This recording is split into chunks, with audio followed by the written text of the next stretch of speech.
Hello, everyone. This past Father's Day weekend, we saw violence across the country, but we saw scant media coverage of this violence. Let's be clear here. The states are responsible for policing their streets. The governors, the mayors are responsible for ensuring that our streets are safe, that the American people are protected. And what we have seen is in far too many Democrat-run states and Democrat-run cities, we have seen violence and chaos and nothing like the law and order that we saw here in D.C. when President Trump stepped in and surged the National Guard. In Chicago, for instance, we saw over 100 people were shot and 14 tragically killed, including a 3-year-old was among the victims. And one local news outlet tragically reported that multiple teenagers were killed in Chicago this weekend as well. In Minneapolis, 11 people were shot and 1 person killed. One individual was a father of 2 who worked as a barber, and our hearts break for this family. Also in Democrat-run New York City, we saw that the New York Post reported that there was 1 shooting per hour this Saturday, absolutely inexcusable, with 24 people shot on Saturday alone. And then in Democrat-run Seattle, we've seen the autonomous zone, otherwise known as CHOP, C-H-O-P. 1 person was shot and killed in this autonomous zone run by radical anarchists. And also we saw another shooting there yesterday as well. And Democrat mayor of the city called CHOP, quote, the summer of love. But it has been nothing of the sort, clearly, with 2 individuals shot, 1 person shot and killed. It is the responsibility of governors to protect their states, to police their streets. The police power rests at the state level. And we expect mayors to step up and to do their job, and governors to step up and do their job in the mold of President Trump, who secured D.C. after a night of lawlessness 2 weeks ago. Finally, the defund police movement is misguided. It will only hurt the vulnerable citizens of American cities the most. It's sad and it is shameful. And with that, I'll take questions. Yes. Kayleigh, thank you. Has the president actually directed officials to slow down the rate of coronavirus testing? No, he has not directed that. And in fact, I would note that first, we continue to test about 500,000 per day, about 500,000 people per day. $1.8 billion is invested in NIH to find new testing capabilities. Any suggestion that testing has been curtailed is not rooted in fact.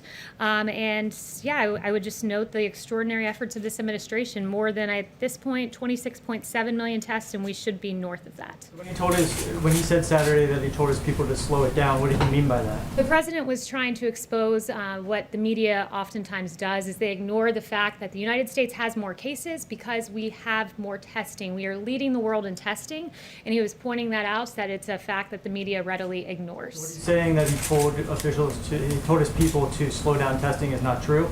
It was a comment that he made in jest. It's a comment that he made in passing, specifically with regard to the media coverage and pointing out the fact that the media never acknowledges that we have more cases, because when you test more people, you find more cases. Is it appropriate to joke about coronavirus when 120,000 people have died? He was not joking about coronavirus. I just said he was joking about the media and their failure to understand the fact that when you test more, you also find more cases. Kayleigh, thanks so much. To follow up on that, has the president ever delayed the allocation of federal funding that's already been dedicated to national testing? No, on the contrary, the president has led the way to make us the leading country in the world on testing. In fact, the FDA has authorized 144 tests under EUA's, emergency use authorizations. These include 122 molecular tests, 21 antibody tests, 1 antigen test, and the president has led the way in making us the world's leader with regard to testing. The administration sitting on about $14 billion of funds that have been approved but not yet allocated. Well, I just mentioned the $1.8 billion at NIH that's there, and we're exploring new testing. We're leading the world in testing, and we will continue to do so. Kayleigh, I have a question of my own. Last July, President Trump declared himself the least racist person there is anywhere in the world. Why does he use racist phrases like the Kung flu? The president doesn't. What the president does do is point to the fact that the origin of the virus is China. It's a fair thing to point out as China tries to ridiculously rewrite history, ridiculously blame the coronavirus on American soldiers. This is what China's trying to do. And what President Trump is saying, no, China, I will label this virus for its place of origin. That's what he's saying by using the racist phrase Kung flu? He is linking it to its place of origin. What does he have to say to Asian Americans who are deeply offended and worried that his use will lead to further attacks of discrimination? So the president has said very clearly it's important that we totally protect our Asian community in the U.S. and all around the world. They're amazing people, and the spreading of the virus is not their fault in any way, shape, or form. They're working closely with us to get rid of it. We will prevail together. It's very important. So it's not a discussion about Asian Americans, who the president values and prizes as citizens of this great country. It is an indictment of China for letting this virus get here. And I would also point out that the media blames President Trump for using the terms China virus and Wuhan virus when they themselves have used these very terms. The New York Times called it the Chinese coronavirus, Reuters the Chinese virus, CNN the Chinese coronavirus on January 20th, Washington Post January 21st, Chinese coronavirus, and I have more than a dozen other examples. Separate category, Kayleigh. Kung flu is extremely offensive to many people in the Asian American community. To be clear, are you saying the White House does not believe it is racist? To be clear, I think the media is trying to play games with the terminology of this virus, where the focus should be on the fact that China let this out of their country. The same phrase that the media roundly now condemns has been used by the media. I can go more examples. Wuhan virus, CNN said on January 22nd, and we can go on and on and on. So while the media wants to focus on nomenclature, the president's going to focus on action. Yes. Kayleigh, the President and the Attorney General over the weekend offered different explanations behind the firing of Jeffrey Berman, the U.S. Attorney for the Southern District of New York. Can you clarify now why Berman was dismissed and if it was at the President's request? Well, I think that they were very much in sync this weekend, the Attorney General and the President, and here is what happened. The President held Mr. Clayton in very high regard, wanted to nominate him to this position in SDNY to keep him in the government as he returns to New York. Barr was working on a smooth transition, and when Berman chose to respond in the way that he did, he came to the President, and the President agreed and fired this individual, Mr. Berman, as Mr. Clayton now will, in time, get to that position. Why was Mr. Berman being dismissed in the first place? Because Mr. Clayton wanted to go back to New York City. We wanted to keep him in government, and therefore he was given the position at SDNY. But why did the president, I have two questions, but why did the president say he wasn't involved in the firing of Jeff Berman when the Attorney General said the president was the one who fired him? Because the Attorney General was taking the lead on this matter. He did come to the President and report to him when Mr. Berman decided not to leave. And at that point is when the President agreed with the decision of the Attorney General and to fire Mr. Berman and to promote Mr. Clayton. So he was involved in it then? He was involved in a sign-off capacity. He was not, AG Barr was leading the way, but in a sign-off capacity, yes, the President was. So my second question on testing is, you said the President made that comment in jest about having people slow down the testing. The Vice President just said that it was made in passing. Pierre Navarro said it was tongue-in-cheek.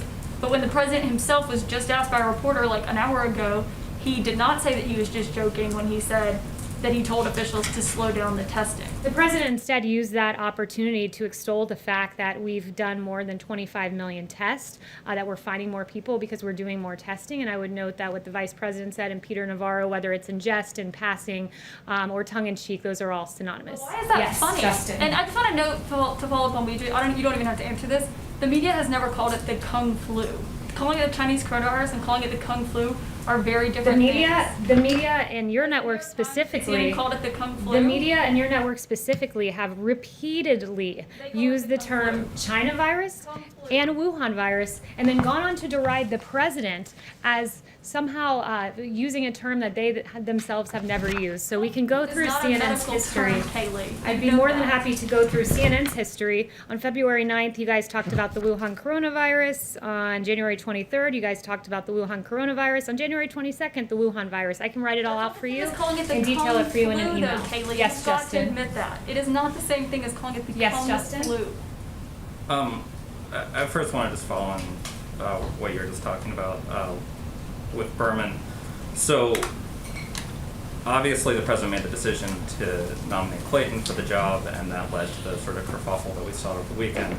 But there's this decision to remove Berman from the post before Clayton was nominated, or before Clayton was either nominated or, more importantly, confirmed. And so I think the question is, why did you take the acting U.S. attorney out of his job before there was a Senate confirmed replacement? Because there's an intent to put Clayton there, and so there will be an interim individual, an acting attorney, as we work to get Mr. Clayton in that position. Yeah, but I guess the question is, why didn't he continue in his position until Clayton was confirmed? Because we are hopeful that Clayton will be confirmed. We're not leaving him there. We're putting an interim person in place. No investigation will be affected by this, as was made clear by Attorney General Barr. All right, then, Yes, sorry, Steve. I wanted to ask about the president over the weekend said that he didn't impose sanctions on China over the Uyghur internment camps because he was worried about his ability to negotiate the trade deal.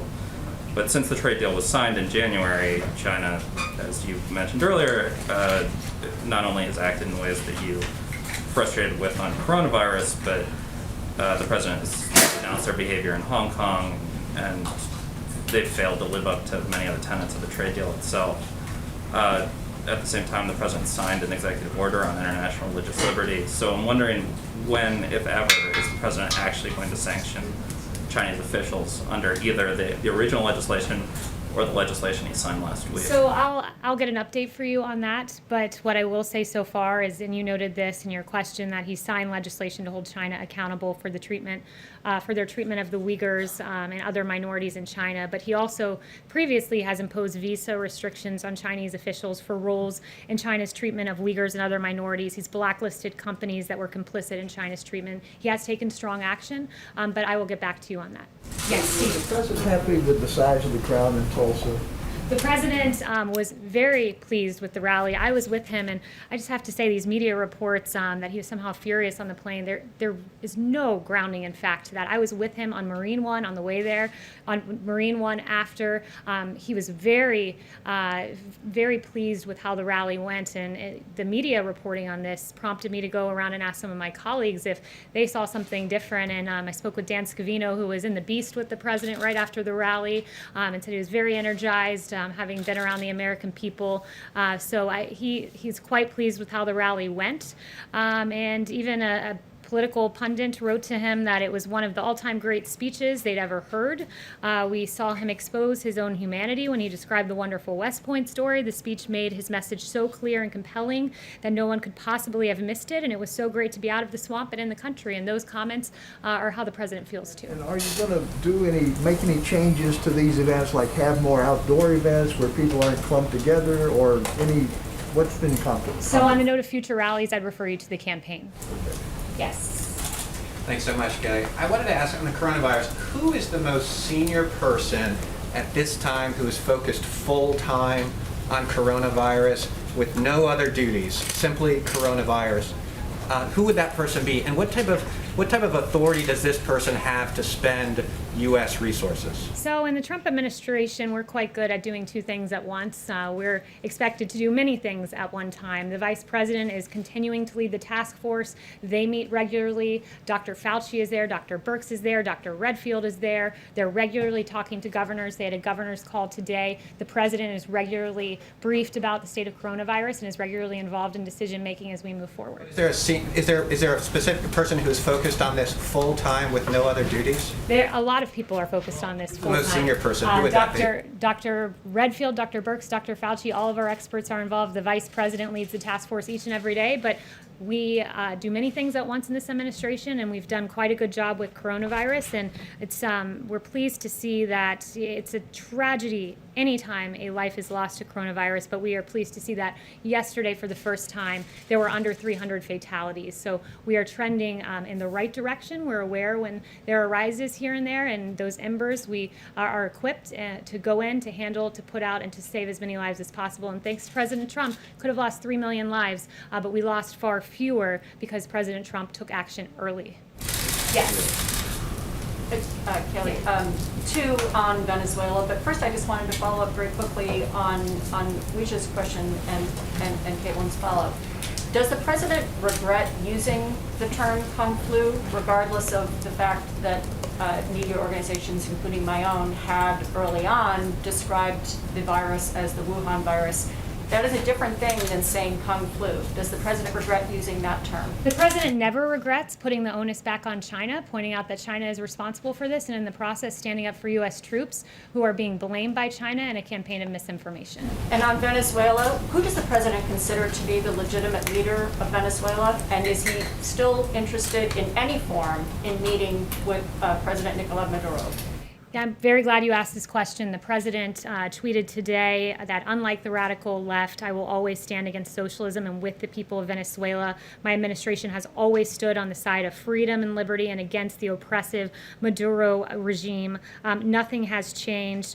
He continues to recognize Juan Guaido as the leader of Venezuela. Does he reject the characterization in John Bolton's book that he once said it would be cool to invade Venezuela? John Bolton has completely discredited himself. Multiple senior administration officials are on the record exposing his lies, and even the media seems to have taken note of John Bolton and how ridiculous some of the things he said. The reviews that his book has gotten have been rightly right on in the media. The media has said that this book is exceedingly tedious and slightly unhinged, bloated with self-importance. That was the New York Times. The New Yorker said he takes an inflated view of himself and a willingness to blame others for just about everything.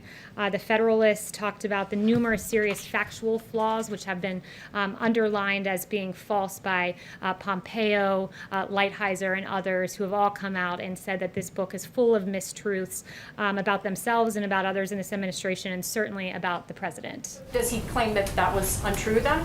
Yes. Kayleigh, thank you very much. I wanted to go back to the SDNY and Berman. Was Jeffrey Berman fired because of investigations that he had overseen into President Trump's associates, including Rudy Giuliani and Michael Cohen? Was he fired because he had overseen those investigations? No, he was not. And as I noted earlier, and AG Barr noted, this will not disrupt the cases being handled by the district, which will proceed as normal. But is the president of the White House not at least concerned about the appearance of impropriety in the firing, given that those cases were being handled in his office? The administration has very clearly outlined the reason that he is leaving, and it is because Mr. Clayton will be moved into that role. Morgan. Thanks, Kayleigh. Is the White House concerned about the fact that coronavirus cases are now rising on a national basis after having plateaued, and does that require any new federal action? I think it's a very important question you're asking, and what I would note is the fatality numbers. We're pleased to see that number coming down. I would also point out that Dr. Birx said to me that a higher number of these cases are less severe cases per positive than at the beginning of this pandemic, because what's happening is because of our extraordinary work with testing, we're able to identify cases in the community before they develop symptoms and are in a hospital. So instead of identifying cases in hospitals, we're identifying them in the community, which is a really good and positive development, and we are equipped to handle when we see these embers that have occurred. Yamish. Hi, thanks, Kayleigh. I have two quick questions. The first is on the president has attacked the move to remove Confederate statues across the country. He said that it was an assault on, quote, our heritage. What does the White House and the president say to Americans who find it offensive to glorify people who owned other Americans, including enslaved African Americans? So I would note on statues that what we're seeing across the country is really quite confusing, because you're seeing statues defaced, like Gandhi's statue defaced and Ulysses S. Grant's statues defaced, and abolitionist Matthias Baldwin's statue defaced. At the same time, we're being told that George Washington's statue needs to come down and Thomas Jefferson's statue needs to come down. Where do you draw the line, from Gandhi all the way to George Washington? And it seems the American people very much agree with the president on this, on not bringing down these statues. Less than a third of those polled, according to Morning Consult, think these statues should be taken down. 61% oppose it, according to Marist. 62% according to Marist. So I would point that out, and I would say that when people watch these statue defacements and the beheading of some of these statues like Christopher Columbus, where do you draw the line? Because apparently the line goes all the way to Gandhi. So this week, yes. And then my second question is, going back to the issue of Kung flu, I spoke to Kellyanne Conway in March. She said that it was highly offensive and wrong to use that term. Does the president agree with Kellyanne Conway, or is he now saying that that term is not highly offensive and wrong? Because again, that was Kellyanne Conway's own words saying Kung Fu is The wrong. president does not believe it's offensive to note that this virus came from China and to stand up for our Came from U.S. China, it's military, Kung Fu. who China is making an active effort to completely defame, and that is unacceptable to the You're president. okay with Chanel. Again, just to go back to what I said to Kelly, as I said to Kellyanne Conway, she said that it was wrong and offensive. Are you saying that she was wrong to say that? Chanel. Are you saying that she was wrong to say On that? John Bolton and his book, if he goes unprosecuted, does the administration feel that this would set, or does it fear that this would set a precedent or embolden public servants to violate their oaths to this nation for political purposes? Absolutely, that's a concern. Look, the information in John Bolton's book was classified information as confirmed by the most senior national security and intelligence officials. And look, you have NSA Director Nakasone saying that this could cause permanent loss of a valuable source, intelligence source, and damage to the U.S. intelligence system. DNI Radcliffe saying virtually the same. You have another government official saying the unauthorized disclosure of this information could reasonably be expected to enable foreign threat actors. This is the seriousness with which we look at this book, and the NSC looks at this book as they scan it for classified information. There's real damage that can be done. And for what? For self-promotion and publicity of a failed NSA director. On Venezuela, also, Yeah. could I ask about Maduro and Guaido? Why has President Trump seemed to have lost confidence in Juan Guaido? He has not lost confidence at all. And that tweet that I read to you very clearly says that the president put out this morning. We stand with the Venezuelan people in their fight for freedom. And I would also note how tough this president has been on Maduro by recognizing Juan Guaido. And when you compare that to the Obama Biden administration, you had the former Vice President Joe Biden, who actually met with the Venezuelan dictator Nicolas Maduro and complimented his hair, according to Yahoo News. If I had your hair, I'd be president of the United States, the former vice president said. And also the Obama State Department helped stabilize the Maduro regime by blocking sanctions, according to a 2017 Miami Herald report. So when you compare the actions of this president, we've stood against socialism and on the side of freedom. And finally, one thing that I just want to point out that was handed to me, wow, a whopping 7.7 million total viewers tuned into Fox News to watch the rally on Saturday night. Big numbers. Thanks so much, guys.